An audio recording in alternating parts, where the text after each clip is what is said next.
Ayan, meron tayong papalitan ng langis, no? Ayan, Toyota to. Ayan, Innova. So, malaki itong pagkain niya.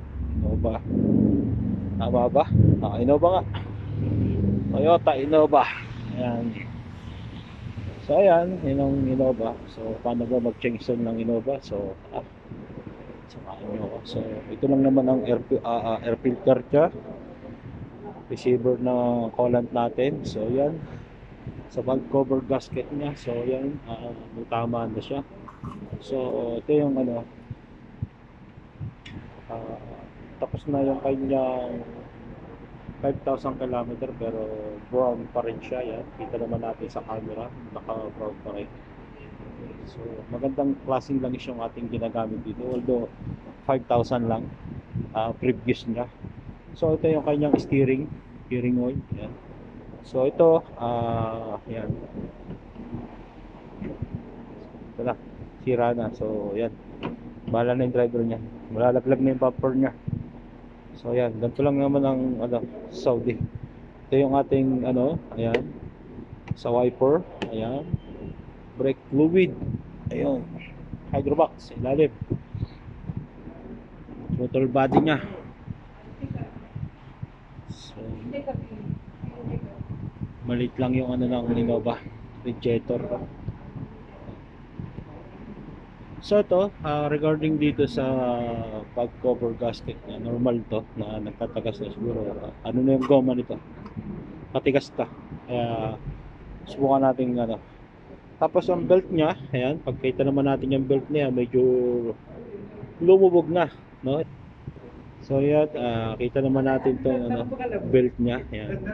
Subukan natin isabihin sa kanya na belt niya ay masama na. So yan, ating isa-set muna natin yan, itataas natin siya gamit ang ating lifter. So naka-lifter tayo dito, no? Kasi low shock to. So yan. So ang sukat ng Innova ay, ano ba sukat ng gulong nito? Ayan, hindi natin alam. 16. Yan, naka 16 na siya.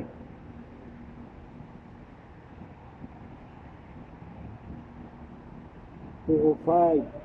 Anong taon to? So, R16 na yung ginagamit niya na gulong. So yan, set muna tayo ng lifter para maiangat natin. So yan, ay magpa-flashing muna.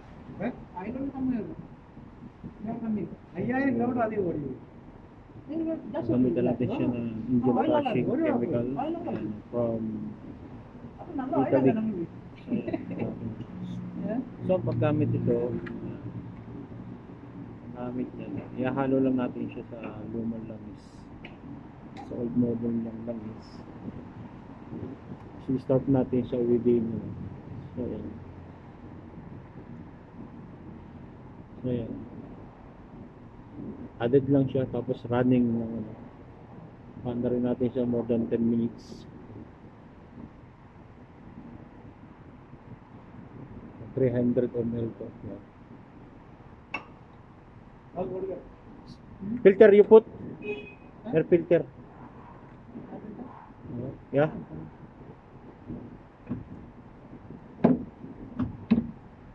Yan, tapos paanda rin natin siya within 10 minutes. Bago natin siya change. Yan. So, anong benefits nun? So, yun, nasa 50% na malilinis niya yung makina. Yung mga dumi-dumi sa loob, like mga carbon, yung mga dumi, mga parang naglalatitina. Tapos, hindi naman totally niya malilinis lahat. Pero, makakadagdag siya sa buhay ng makina. Ganyan lang gagawin natin. No? So, ito pala yung ginagawa tayo. Ito yung ginamit natin pang flashing dito sa Toyota Innova, no? Flashing siya. So nakakadagdag siya ng ano, nakakadagdag siya ng tagal ng makina mo, yung life span ng life ng makina mo. So, hindi na rin maganda rin pala yung tunog ng ano ito. So ito lang, ito yung ginamit natin. So ito ay from Germany. Germany. 10 minutes lang ang ano namin nito. 10 minutes, 15. Kasi sa inyo naman yan, pero huwag mo masyadong patagalin. 15 to 10 minutes lang. Pag marami kami masyadong customer, 10 minutes lang. Pagka hindi masyadong nagmamadali, pwede naman kami 15 lang. Nasa inyo po yan, pero huwag nyo naman patagalin.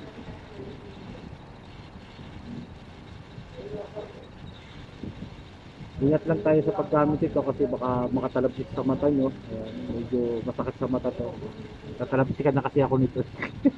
Kaya alam ko. Kaya natalabsikan na ako. So yan. Add to motor oil. Yan. Sabi niya dito. For the internal cleaning of the engine, prevent engine damage. Maganda rin to. Ilang beses na namin itong testing. No? So, satisfied naman si customer. So ganyan lang, andarin nyo lang, orasan nyo na lang 10 to 15 minutes. Ayan, okay na tayo doon. Okay. So, fast forward muna tayo. So, yun pala, at ang ating ginagamit na filter dito ay yan, si YSA D4. Ayan, D4 siya. Ayan. So ito yung tsura niya. Ayan, D4 siya. So ito, pagka ginamit natin ito, so hindi na natin kailangan lagyan ng langis kasi may, ano na yan, may kasama na siya, no? May, ano na siya, may konting grasa. So, ready to use na lang ito. Isa na lang ikakabit natin. Hindi kagaya ng mga ibang filter na nakikita nyo sa mga vlog ko, nilalagyan natin siya ng, ini-sprayhan ko pa ng parang ganito. Yan, ini-sprayhan ko pa ng langis, yan, lalamisan ko pa ng ganyan. So ito hindi na, nilagyan ko lang para ano, kasi ito ay may sarili na siyang ano, madulas na itong ano, yan. Parang kasing dulas ng ex mo pag iwas sa'yo. Yan, yun ang purpose niyan kung bakit natin pinapadulas yan. Parang yung ex mo, sobrang dulas, hindi mo na makita, sobrang dulas kay iwas sa'yo. Yan. So yan ang ginagamit natin dito, yung YSA D4. Yan, wait lang natin na matapos yung flashing natin.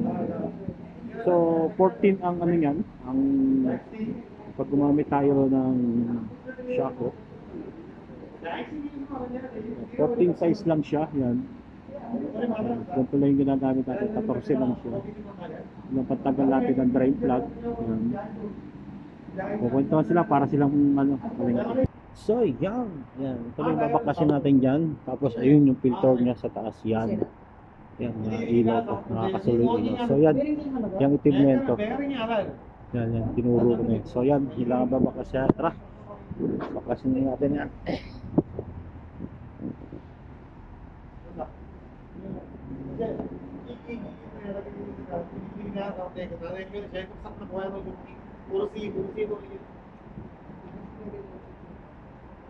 Bracket plate ആണോ?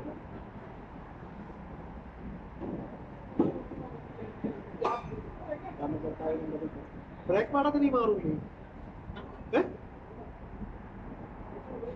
പക്ഷെ അതിങ്ങനെ ഇത്ര പൊക്കിയാലേ മാറ്റാൻ പറ്റുള്ളൂ. ഈ ബ്രേക്ക് പാട്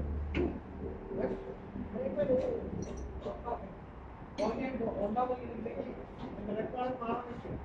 ഇവിടെ മാറും.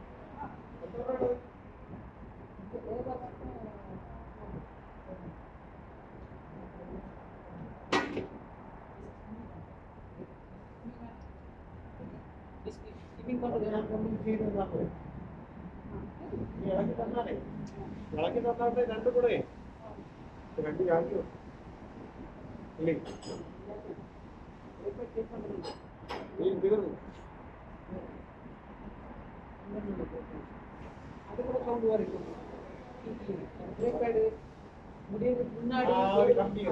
അതാണ് അപ്പോഴ് ഡിസ്ക് പൊട്ടുപോയാലോ ജാല് ഡിസ്ക് ജാലായിരുന്നു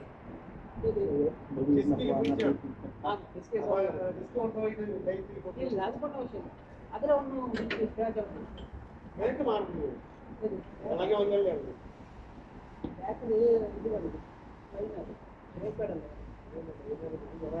കഴിഞ്ഞ പ്രാവശ്യം അത് മാറാൻ വേണ്ടി പൈസ വാങ്ങിച്ചിട്ട് ബ്രേക്ക് ഫ്രണ്ട് മാത്രം മാറി ബാക്ക് മാറില്ല.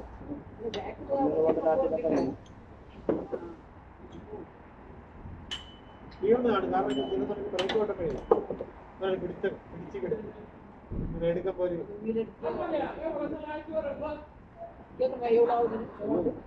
Talsikan pa. Talsikan pa yan. So yan, hindi natin may iwasan yan na hindi natin matatalaan ito ng tutuluan. So pupunasan na lang natin siya ng asahan. So yan. So yan. Tuluyan na natin. Gamit lang tayo ng plastic. So na.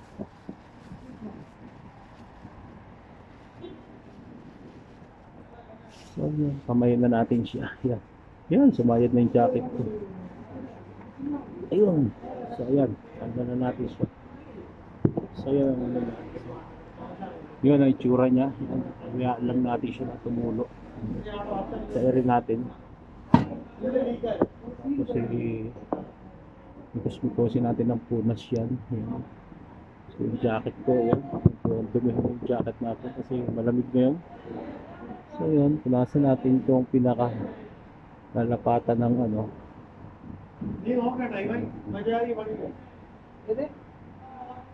Mas lang tayo para masabi tayo masipag at madagdagan yung sahod natin. Plus punasan natin. Malay mo, makatip tayo dito kahit 5 real. So magkano na rin sa atin yun. So, kwenta na rin mahigit yun. Diba? Pambili ko na rin ng lollipop yun. Yan lang yun. Ito lang yung trabaho namin dito sa Saudi. Punas-punas. Yan. Para masabi. Yan. Tapos, tayo lang natin siya talaga masaid natin. Yan. Masaid natin ito.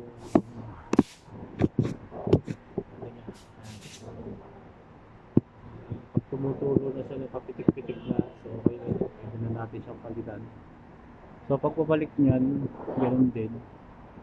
So, yeah, balik ko lang yung filter. Sarado nyo lang yan. Okay na. Buhos na kayo. So, ito yung 5.5. Lamang litro kalahati. So, bulk ang gagamitin natin dito. So, kunin natin yung filter niya.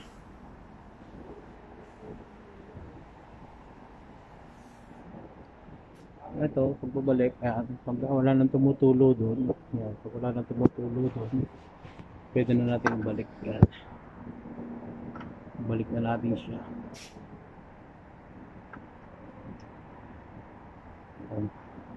Napakalwa naman to. Pwede na yung hantay na lang. Pero ako nag-ano kasi niyan. Talagang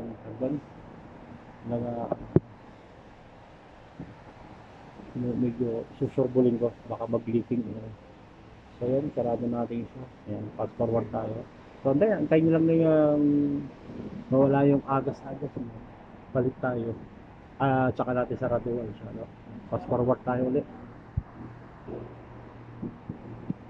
Pause muna tayo. So ayan, magpasali na tayo muna.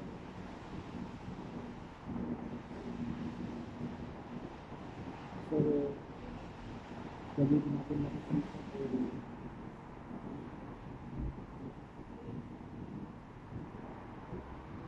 gamitin natin dito ay Toyota.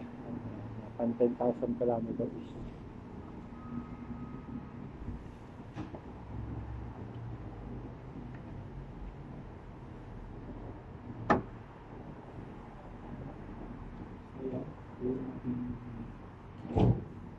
Gamitin sa kanya.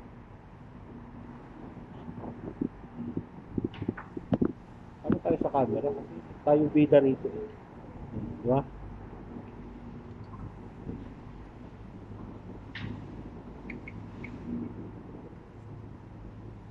Maganda po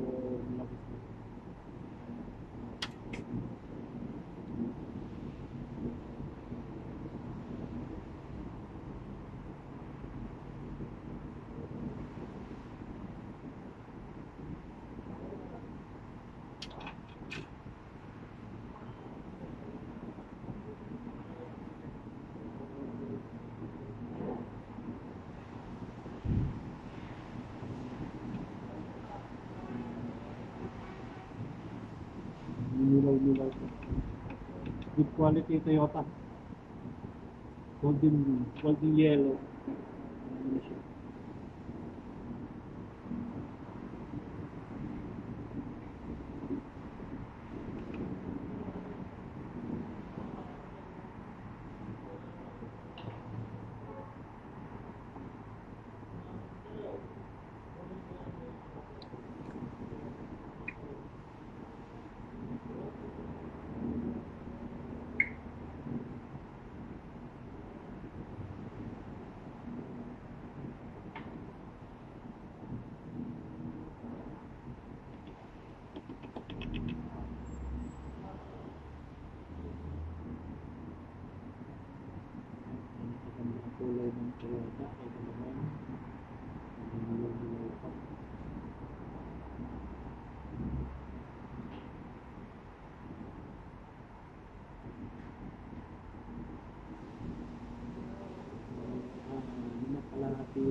5.5?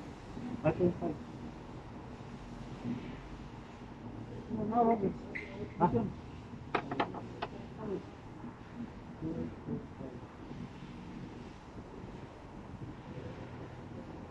No?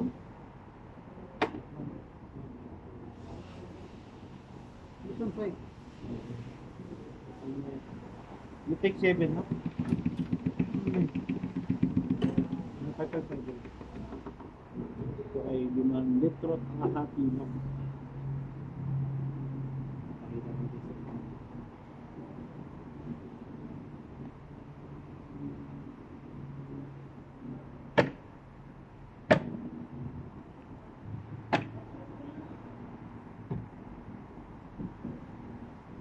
So, isang limot kalahati ito, yan. Yan ang tira.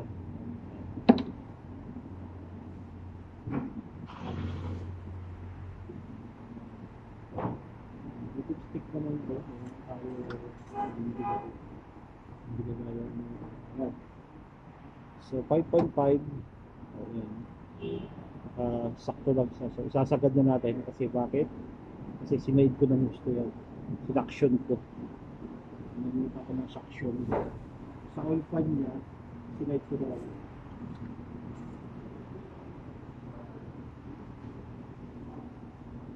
Oil 6 na siya. Gulo 6 na dyan. Ha? Nagawin natin lahat. No, 5.5 only. 6 only? Yeah. Because the suction. You know, the oil pan. Yeah, but you can start the vehicle and can check the level. Sure, 199% sa J. Believe me. Okay. So give me? Oh. Maybe. I don't give me.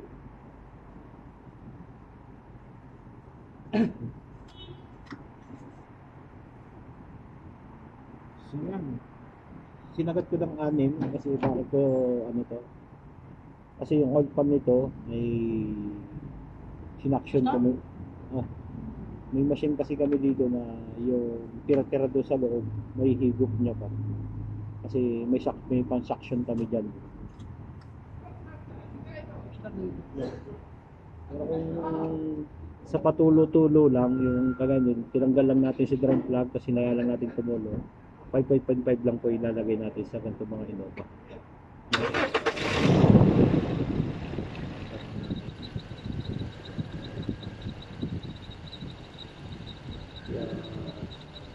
Ito yung sinasabi ko sa inyo yan.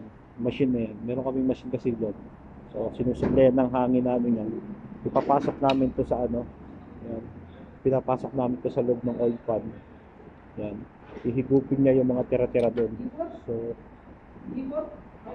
ayun. So, ito yung nakuha natin sa oil pan niya. Halos kalahating litro pa. Nasa 8 talaga. Nasa 8 talaga. Ayan. Nasa half liter yan.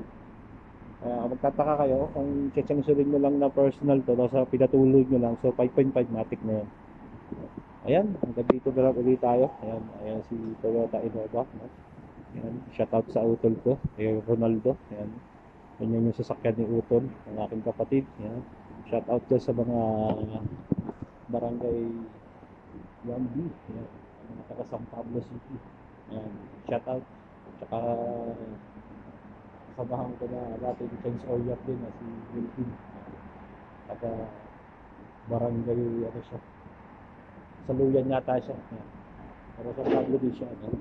So yan, so masasabi ko sa performance ng Toyota Innova, so up to 10, grade ako ng 10 dyan sa performance ng manakbo, quality, tibay, no? Kita mo, laglag na yung bumper, no? Ito ay, hindi ako nagkakamali, ito ay nasa 300,000 kilometers na. Ayan, diba? Para makita nyo rin, no? So, sa Innova kasi malaki, pang family talaga siya.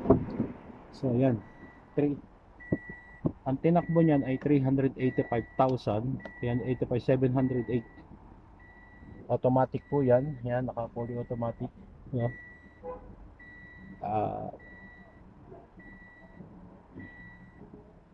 Aray ko. Ayan. So, ang model nito ay ang pagka-model nito 2016. Ayan, automatic. Pero tingnan nyo naman. Based sa ano, yun lang ang nakita lang natin na papalitin dito. So 387,000 ba? Yun. So yung bag cover, singaw nga lang siya.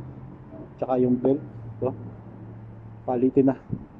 So pag nananakbo na may guhit, kita na yung guhit. So you see the Sanjay, oh. So normal lang po yan. Kasi sa sulit na naman na tinakbo niya. Halos yung tinakbo niya ay ano na. Ayan, pagka ganito na po yung mga belt natin na halos lubog na. Huwag na po kayong magdalawang isip. Palitan nyo baka abutin pa kayo sa kalsada. No? Yan, kita nyo yung mga pulley natin. Halos na, nakabaon na siya yung belt natin. So banat na yan. Kailangan gamit na. Ayan. Dito na lang ulit tayo. Ayan. Thank you sa inyo. Ayan.